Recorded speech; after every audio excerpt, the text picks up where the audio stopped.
They're being contested, Kimberly? Yeah, for all intents and purposes, looks like Rand Paul's going to really force this, and it's going to shut down at midnight tonight.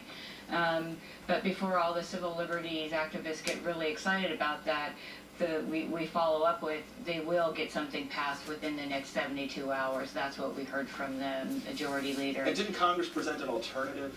Yeah, the Congress presented the USA Freedom Act, and the Senate just couldn't get the votes together to actually approve of the USA Freedom Act. It modifies the Patriot Act, but it doesn't get rid of Section 215, which is that highly controversial metadata telephone collection program. And that's the one everyone's talking about. If you could explain that a little bit, because that's exactly. where 215 is where everyone's arguing. And it's something, and it came from Europe years and years and years ago, and it's why our founding fathers fled to come here. But in Europe, and in England in particular, they issued general warrants, and general warrants has no name on them. So Rand Paul, Senator Rand Paul here, he contends that we can't just go to Verizon and say, give us all of your records.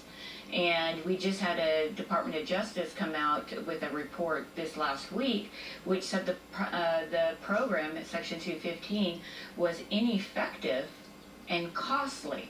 So I think you got a lot of people questioning why we're going to continue on running with a program that has not necessarily stopped any terrorist attacks to date that they can name, at least.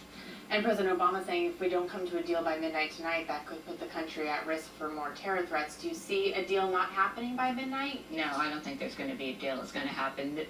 This is something Senator Paul has staked his presidential bid on, and if he just says, okay, I'm going to go in line with this, then it will show his supporters that he's not there to do what they are trying to get him to the highest office for. But I will say, he does say, he actually had a pretty good tweet yesterday that came out saying we have all the tools we need to preserve both security and liberty.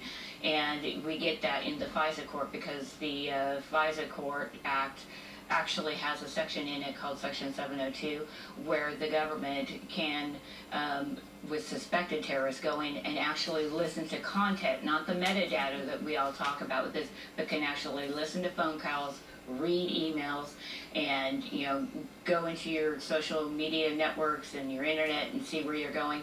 That program currently exists, and that was passed back in 2008, and actually it was delayed a little bit, so President Obama did one of his first actions was to sign this controversial law into effect after campaigning that he was going to get rid of it.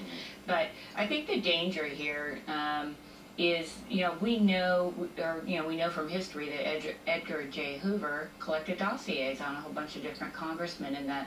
So we know there's a potential for abuse, and I just think that we have a constitution with amendments that protect from what the government is doing here, and we can go to the judge, write a name down, and they generally give out warrants without too many questions.